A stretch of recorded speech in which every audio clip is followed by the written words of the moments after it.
to All About Lincoln.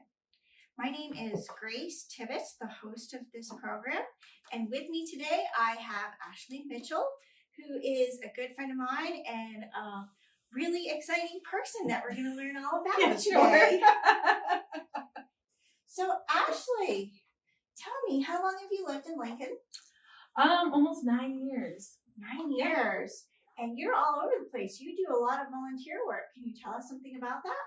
Sure. So I volunteer at Our Heroes Military Museum as a librarian, a program director, and whatever else they tell me I do.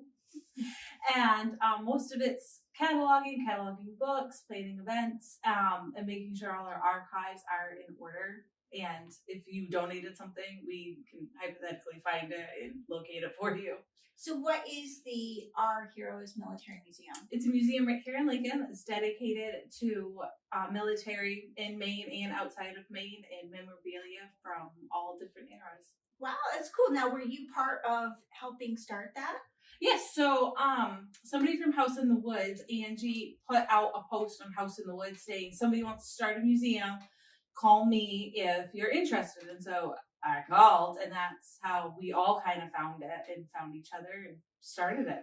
Wow, when was that? I think we're going on like 2.5 years ago now. Wow, that's cool. Now, how has it gone from where it was to where it is now? Has it grown? Yeah, we're out of space. We would love more space. Of course. We have to rotate displays, which is a good and bad thing. You know, it's a nice thing to change it up so people don't get bored. But it's a bad thing when people come in and they're looking for, grandpa's knife or grandpa's uniform, and we have to say, well, it was already out, and we just don't have the space. Yeah. So we went from worrying about getting donations, because everything's there donated, to having so many donations, we don't know where to put them all. Now, do you have a lot of people stop by? Yep, we're open 6 days a week, 7 most of the time, and we have people come in every day. Wow, that's really cool. Now, who do you mostly get, though? Do you get veterans, or do you get people whose family possibly was a veteran? We get both. We get lots of veterans who come in daily to have coffee and read books and just have companionship. And we have a lot of people, I think everybody really has family that's been in the military. And so they come because it's the one safe place, especially now, that you can come in and see and respect everything and learn. Wow, that's cool. Do you guys do tours? Yep. You can have a tour if you'd like to, or you can roam around on your own with a map. That's up to your preference, but there's always somebody there who can show you around. That's awesome. So I hear too that you're about to do Save a Life. What do you know? Tell me a little bit about that program. So I work at Save a Life. I worked there for a year. So Save a Life Recovery Resource Center is a nonprofit and helps people affected by substance use disorder, whether they're the one who has substance use disorder or is a family member or friend affected by it. And we have programs like music and creative writing and support groups for those problems. And I've been there about a year now. Awesome. And on top of that, you're also homeschooling. Yep. You're homeschooling how many children? I homeschool 5 kids. Wow, that's just awesome. 5. Just 5. But she's got so much time to do that. So tell me about your children. I have 5 kids. They're 6 through 15 now. The oldest just started driver's ed 2 days ago. Wow, cool. Yeah. So how's the homeschooling going? Great. Yeah, I love homeschooling. I have kids with learning disabilities, so being able to homeschool doesn't hinder any of that because we just go at their own pace. Now, are you part of a group, or you guys just kind of do your own thing? I guess a little bit of both. We do our own thing, but we always go to a co-op and play games with other kids, or we go, my older kids, because I have a teenager at home who goes to regular public school, we all go to like creative writing at Save a Life. So we do programs all over town. Right, definitely. Now, how are you able to juggle all of these different volunteer things that you're doing with also being homeschooling, a mother, a wife, and all that? I just bring them with me. Yeah. Everybody they're asks. Part of the whole. Everybody process. asks, how do you do all this with having so many kids? And first off, I'm like, well, my husband works full time. You didn't ask him. And second, I bring them. That's my response. I just bring them with me. Yeah. Do you feel like that helps them grow? Yeah, they have to be involved in their community. And if this next generation doesn't know they have to care about their community, where does that put Lincoln or wherever you are in 40 years when you're in a nursing home? Like when I'm 80, I hope somebody is running all of this place. Well, I know I've seen your one daughter, Lillian, she's done like poetry at the library and all that sort of stuff. So kind of tell me a little bit about some of the things that your kids do in the community. Yeah, so being involved in the community works. Lily last spring just received the National Billy Michaels Leadership Award at the World War II Museum. And so she was chosen as Maine's representative. That's awesome. So all 50 states have a representative who received this award, and it is for community service. It's not for military history or veterans or anything like that. It's for community service. Some kids started food banks, some are just really involved in their school. And she was chosen for all her work between the library and the museum and everything she does in life.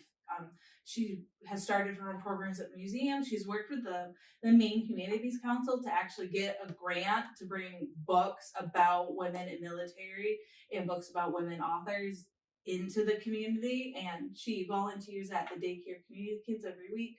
And now she's a junior firefighter. Wow. And so explore the option of, because the concept of homeschooling, I know a lot of parents who might want to homeschool, but they're a little nervous about that idea because a lot of parents feel like I don't know enough to be able to, because that when they go to school, they have like their subjects that they're going to be taught, but now you are like, you're the math teacher and the reading teacher and the science teacher, and you're everything. So how would you talk to a parent who maybe is on the fence on whether or not to homeschool? I would say just jump right in and don't do what school does. My kids have never gone to school until they were old enough to start Region 3, the tech school. And they only go every other day there. But school's not, I have to do math, science, history every single day at all. Granted, we are mostly what you call unschoolers, but that's because we're out doing stuff all the time. And if my kids want to learn about the Titanic today, we can go learn about the Titanic. We don't have to follow the strict curriculum all the time. And, Maine studies is supposed to be a requirement when you're in 7th or 6th through 12th grade. You're only supposed to do it once.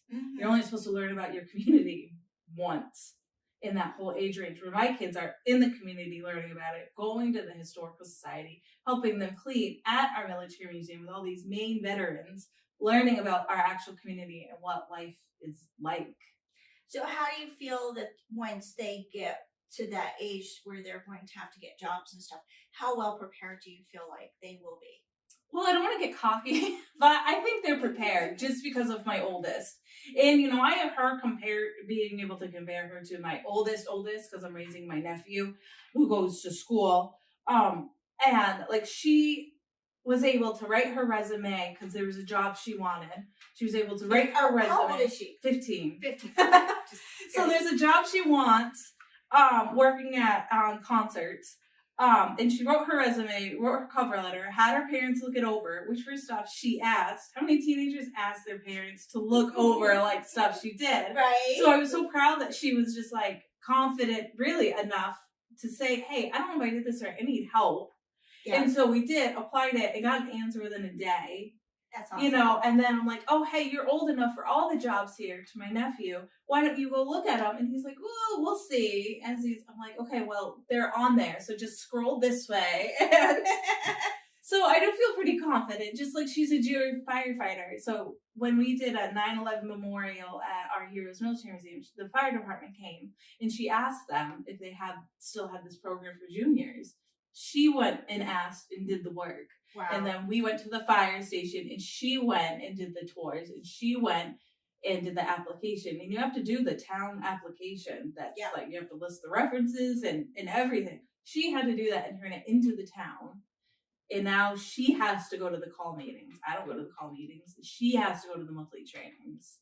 So do you feel that by homeschooling, they're more self-starters? I think they're self-starters and more self-sufficient. They can take care of themselves. I don't have to worry about them. My 9-year-old knows how to cook and use the stove and made us a breakfast this morning while I had to sleep. So I think homeschool moms technically get more sleep on the weekends.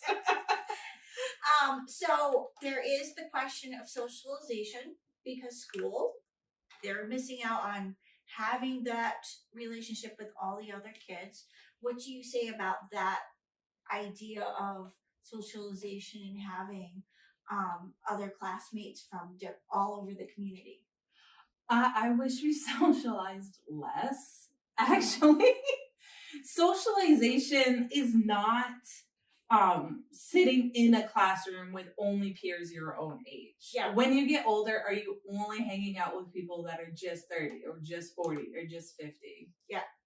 No, actually, frankly, I don't have any friends that are my age. So, right. No, we don't. If we only hung out with people our own age, would we even be sitting here? Right. So, the socialization that you only socialize with one adult all day and maybe with a grade lower or higher than you at lunchtime is not realistic. My kids socialize with adults all day. They socialize with other kids all day. My youngest gets along better with older kids and looks up to them. Socialization isn't just in one single square box all the time. I wish we were home more, actually. There's some days where I cancel everything because I don't want to leave the house. Right. So I've already left the house 6 days. I don't blame you at all, definitely. So what about affordability? I don't pay anything for homeschooling. Like I said, we are mostly unschoolers, but we're not the unschoolers where there's a stereotype where your kids just rule the roost and play video games all day. They get to choose what they learn. We have stricter things like reading. Yes, we have to do our reading books or handwriting and math. But we're in an age of technology where you don't have to pay for anything unless you actually want to, like our books. But then we have the library. We have 2 libraries here. Yeah. So I really don't have to pay for anything. I do outsource math because I hate math. And that was one thing when we decided to homeschool. I didn't want to instill the hatred of math in them. Right. So we do that. But there's so many online programs that they've figured it out. They all know math better than I do, which is the point of homeschooling, right? Because if they were just going to school, they might learn it. But I went to public school my whole life. I obviously didn't learn it very well. Right. And now they're fine. They're all set. Awesome. Well, I can't think of anything else to say. So what other things do you volunteer to do? I'm head of the library advisory board, which is as boring as it sounds. We talk about what they're doing and numbers and budgets and stuff. I'm at the museum. I'm driving kids around all day. I'm on the events and tourism committee for the town of Lincoln. Wow. So I've been on that since it was like a big conception, I guess. Probably about 8 years ago at least now. So we plan all the town events like Loon Festival, Dodgeball Tournament that's coming up. What else is coming up? They do Comedy Fest, September Fest, the Cabin Fever Reliever, and I run the fishing derby for that.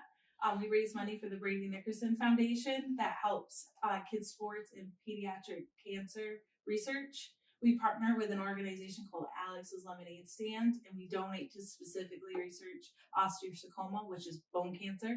Wow.